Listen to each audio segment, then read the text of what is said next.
Well, welcome back. We are back on the fields in Perthshire. I am joined by Paul on the left hand side, Peter in the distance. Just the three of us today, but this field has produced some hammered coins at the start of this year, and it's had a history of producing quite a few Roman coins from the 1st and 2nd centuries over the last sort of 20 years. So we've got high hopes, and it is a glorious day, so let's see how we get on. So barely 2 minutes in and Paul's got his first find. It's a little lead seal, definitely says patent down there, and on this side in the middle it definitely says London, but beyond that I've got no idea. First find for me wasn't the best of signals, so I didn't film it, but it's a little button. No sort of age to it, probably 50 years or something like that. And around the edge it says something along the lines of solid eyelet. Try and get that in the light. But it's not particularly old. I would think that's probably 1950s, 1980s, something like that. And I should have said Paul's lead seal was probably sometime from the 1800s, late 1800s. It looks like an advertising seal. Quite often they did them for manure, of all things. First decent signal for a while.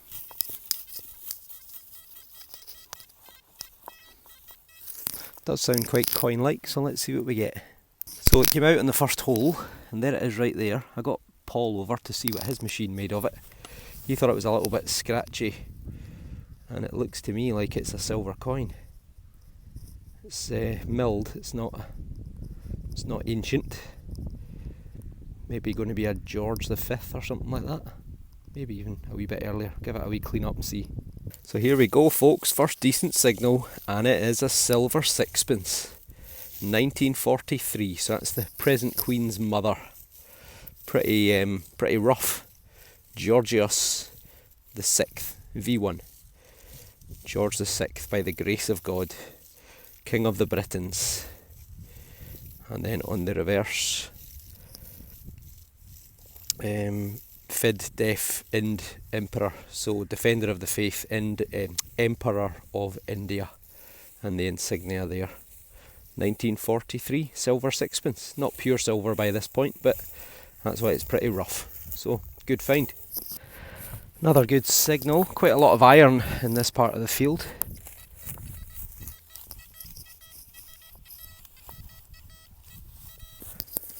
So, we are out the hole.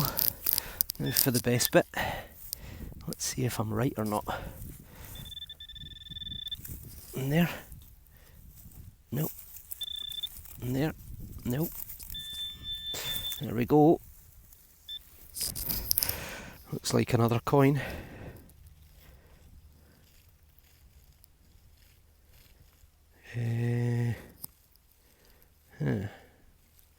Lots of letters, but I don't see a figure. Oh no, there it is. Victoria,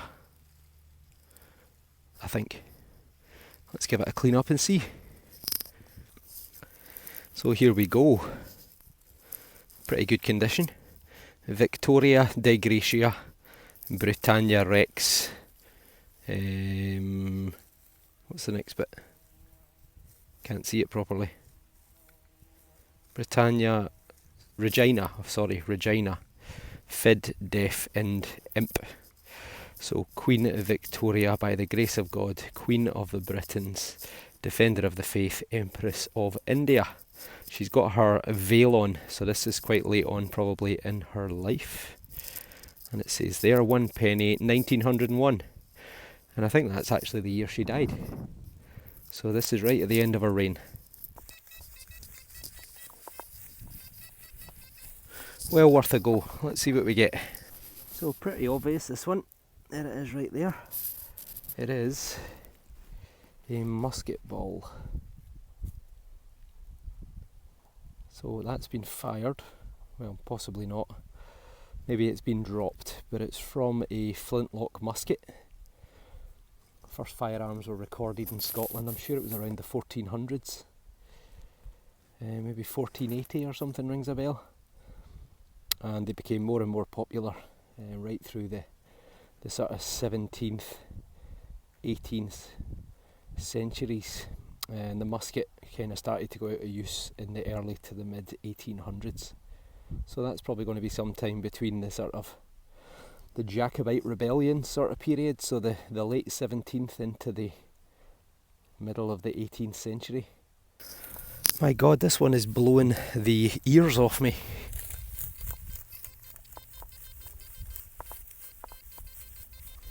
I hope it's a big Bronze Age axe head.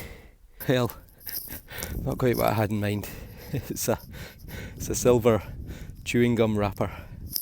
Another nice signal here. Hopefully not a chewing gum wrapper. Let's see. So we're out the hole on the first dig.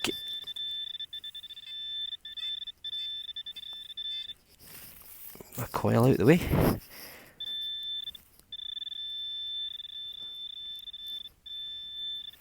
Is that in there? No. There it is there. It's another musket ball. It is another musket ball.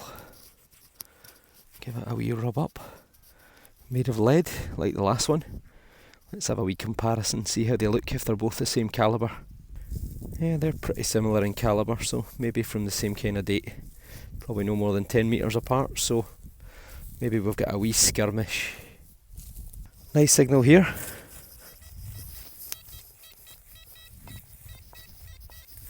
Could be a coin, never know.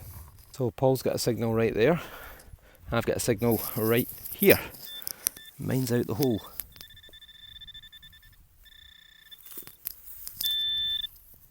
Mine is in my hand.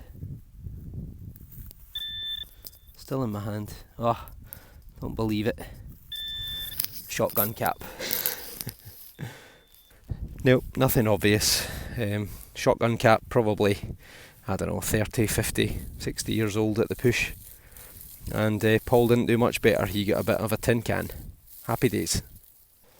Yeah, it doesn't sound like the best signal in the world. Maybe it's better than I thought. But we'll give it a go. I don't think it's a coin anyway. Maybe a relic. So we're out the hole.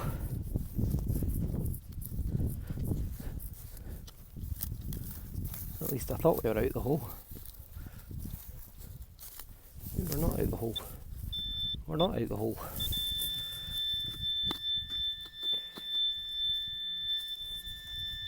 It is there. There it is there. That is a big lump of iron.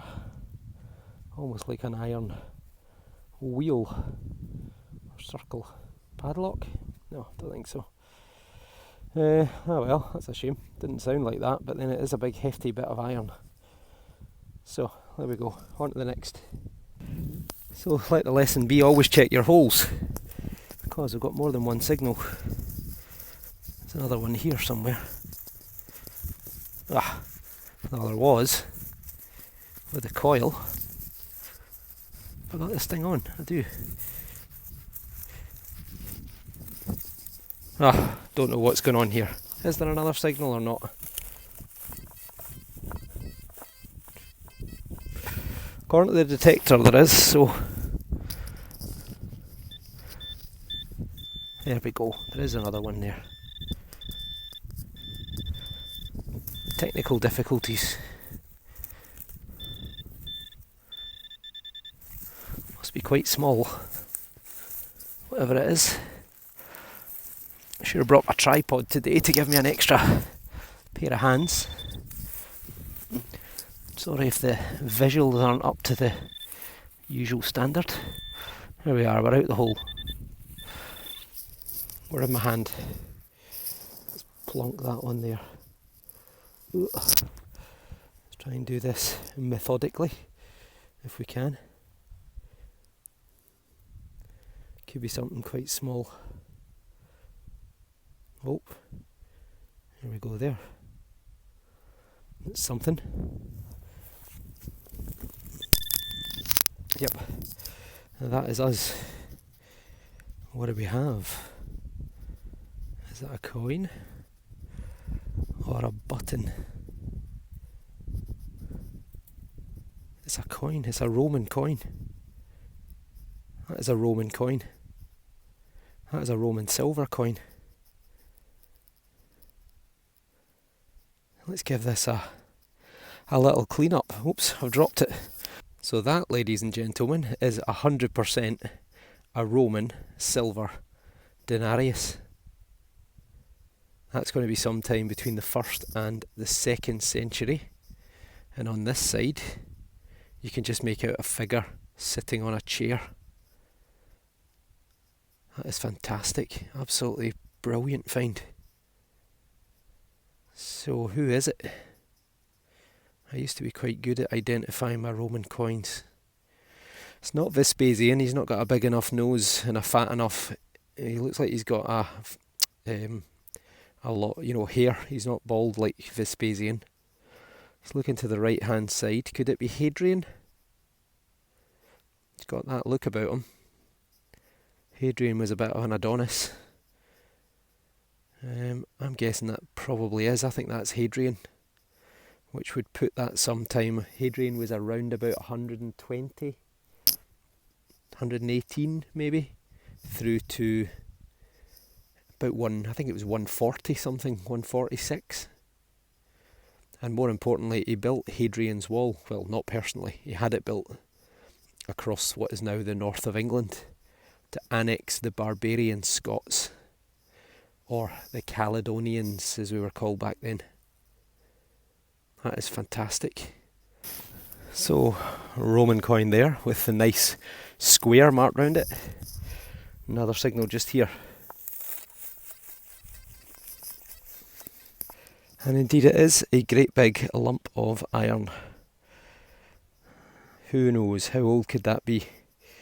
It's quite a lot of iron in this area, which is always a good sign for occupation.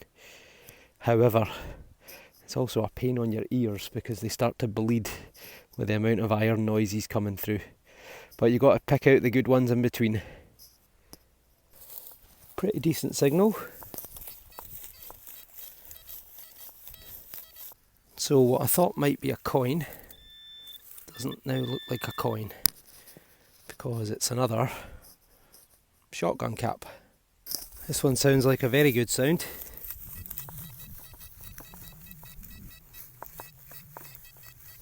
If it's not a coin, it's going to be a bit of tin foil or aluminium. So out the hole on the first dig.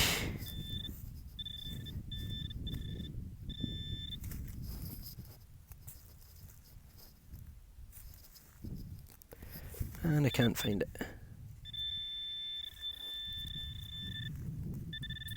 What's it there?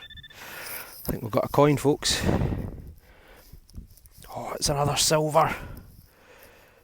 It's 1913 threepence, which means it's going to be George V. Bald head, moustache. There we go. We are in very good condition. The back's a bit smoother. 1913, you can see a threepence, and on the other side, much better. Georgius V, by the grace of God, King of the Britons, Defender of the Faith, Emperor of India. So 1913, just before the outbreak of World War I. Another very good signal, which sounds like a coin all day long. No probe required. Do you see what I see? Right here. That though isn't a coin, because you can just make out on the back a loop. So there we go, that's the best we can do. You can see it's got a pretty strong loop on it. That must have eventually broken the thread just with the weight of it. But it's got a little sort of pie edge design, a sort of crimped edge all the way around it. But I can't see any obvious design, a few scratches. But it's been tinned or silvered, so it would have looked pretty posh back in the day. I'm going to guess that's 1700s, but it could be into the early 1800s as well. Well, this one is blowing my ears. I think it's going to be a big lump of iron, but we'll see. And indeed it was another great big lump of iron just under the surface. It's got a bit of a curve to it. Looks like it's maybe been part of a something, I don't know, a big pipe. Maybe it's the side of an ancient iron cauldron. It's got the curve. So this one didn't really sound great at all until it came out, and now it sounds a lot better. There it is there. It's another musket ball. So there we go, 3 musket balls in a day. I haven't had 3 in a day for a long time. The one on the right's the one that I just got there. Definitely bigger. Almost looks like maybe 3 sizes. Although these 2 are quite close, but that one's definitely bigger. Another really good signal.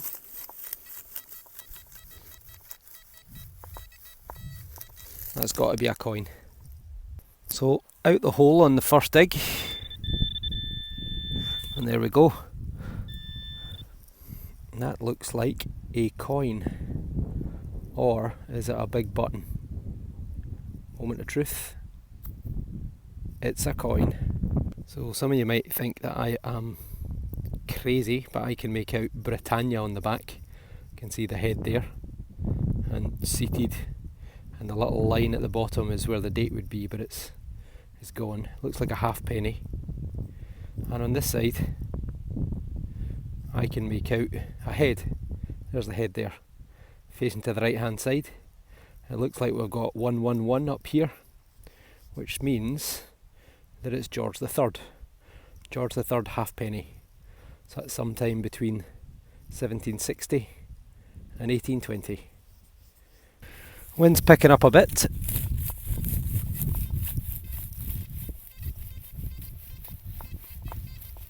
Not the best, but we'll give it a go. So it's out the hole. Sounds a little bit better.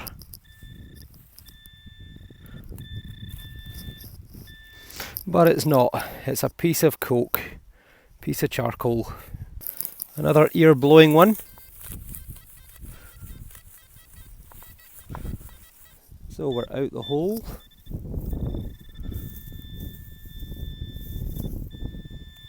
Something there. Ah, beautiful. Oh, still got the ring pull on it as well. Like 2 finds in one.